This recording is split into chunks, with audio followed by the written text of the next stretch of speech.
by the natives, on the reserve. It was created by the Canadian and U.S. governments. Just keep in mind, don't forget this is a proven fact, that there was a president of the United States whose family profiteered off of upwasasne, smuggling alcohol. That's late President Kennedy. You know, and that's not the only family in politics that does that. What's happening to the public is that, of course, you're being lied to, and who lies to you is the government, not the people who are sitting here talking to you right now. They're only carrying out, the RCMP is only carrying out one small sector, one small arm of what the Canadian government's policy is, or plan is, regarding the native population. I'll remind you of something that if you're a skeptic to this, you say, oh, there's no way that the Canadian government is behind this. You know? Keep in mind that what's being identified here is only a small percentage, a very small percentage. When the Auditor General says, well, there's $500 million that's being lost, that's a lie. Because in the first place, in order to lose something, it has to belong to you. It has to be yours. Now, there is nothing here, if you're speaking specifically about things that are moving through the native territories. There is nothing there that belongs to the Auditor General, to the provincial governments, or the federal governments. There is a political reality, and that political reality is exemplified through things such as which was identified, I believe it was the officer that identified earlier, the peach branded product. Peach branded product alludes to something. And this is something that you just hear that and your knowledge of it stops right there. It's something that you need to look into further. What does it mean? What does it imply? What is it connected to? Peach banded. Why is there not a peach banded product that's sold specifically to Cornwall? Because there's no political integrity that separates Cornwall from anywhere else. There's a political reality that is being undermined, but the public is only being told a small percent of the story.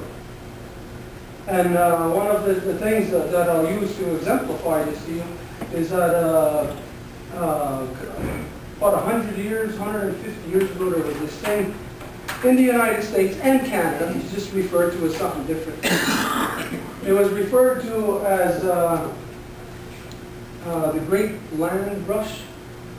It was land that didn't belong to any non-native person, because there's no non-native person that ever came here who brought land with them from wherever all your ancestors came from. But during this Great Land Rush, what they've done is they demonized the native people. Now think about this. Today, if you were told that you could have land, all you got to do is go out west and you'll be given this land. But by the way, there's people who live on that land. The only thing that's got to happen is you got to kill those people to get that land. That's the bottom line. Now think about that. How could you, women, mothers, aunts, grandmothers, wives, how could you allow your men to go out and to kill people to acquire land? There has to be, in the mind of the entire population, a demonization of a certain sector of society, in specific the native people. Sort of like the equivalent of what's been done, or what's being done in Afghanistan there, you know, like to create, to demonize. Now this was done with the Great Land Rush, and it was the part of the process of legitimizing it in the minds of the public was the thing that they referred to it as manifest destiny. It was attacking the public on a psychological level. In order for the people to accept demonization, it had to come from within their religious foundation. Now this today with the tobacco industry is no different. It's no different than that great land grab, because it's about stealing something that does not belong to you. It is not the native people who is stealing something that's holding money back from the Auditor General. It's that the Auditor General wants to steal something that belongs to the native people, which has been the ongoing process of hundreds of years now. Constantly stealing what does not belong to that individual or to that organization, which happens to be the Canadian government and the United States government. Think about this, the map that was shown to you by the officer earlier about Akwesasne. Now that map on there, you're looking at a very small section of, as he identified, Ontario, Quebec. A very small section. Now look at Canada. Look at the whole, what we say, imaginary border. That border may be this long, and what you were looking at in that map was a section that long, in a map that long. You tell me that Canada, deeming something to be illegal, which rolls into billions of dollars a year, billions, not $500 million, billions. You tell me that Canada deems that to be illegal and they can't control it because even within that section of that map, it's this big, clearly identified, that it comes down to one tiny little section, which is basically a two-lane bridge. Throughout all of Canada, a two-lane bridge is the problem. As if the Canadian government cannot get that under control. It's because the Canadian government utilizes and created the tobacco industry. Created it the way that it exists today. Because as the gentleman is pointing out, as was which was put forward by you, to legalize it. That would be the answer, to legalize it. But the way that it was created is that the Canadian government created basically patsies, puppets, put puppets on the reserves to destroy the reserves so that you'll get people which are in the band councils, the tribal councils on the American side, who are functioning under democracy.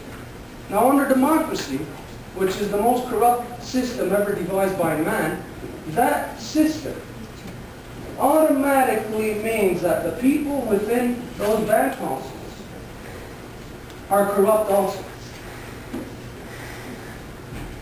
The government, the Canadian government has... Get to the point of the questions. How do you start with your... Excuse me. Your history. Excuse me. Excuse me. Okay. I don't want you to take 5 minutes. I don't know. Were you standing up speaking? Okay. The thing here is that there is a political reality that the government must abide by. They must. And that political reality is alluded to within that peach banded product. That political reality is that there is political ties with the Native people, with the Mohawks in particular, which is referred to as the two-row wampum. Now that two-row wampum exists within the Mohawk Nation's traditional system, traditional form of government. Under that system, there would be complete control. But under a democratic system, you cannot have any kind of control. You can have imaginary control. The fact is, the proof is in the pudding. Under your own democratic system, look at what kind of control. There is no control. There is so many loopholes that you can drive a tractor trailer through it. A tractor trailer full of cigarettes. No, to take that a little further, is that... I absolutely agree with you, and I think what you're asking for is what I'm asking for. Okay. Is for the government to show some leadership and sit down. One of the items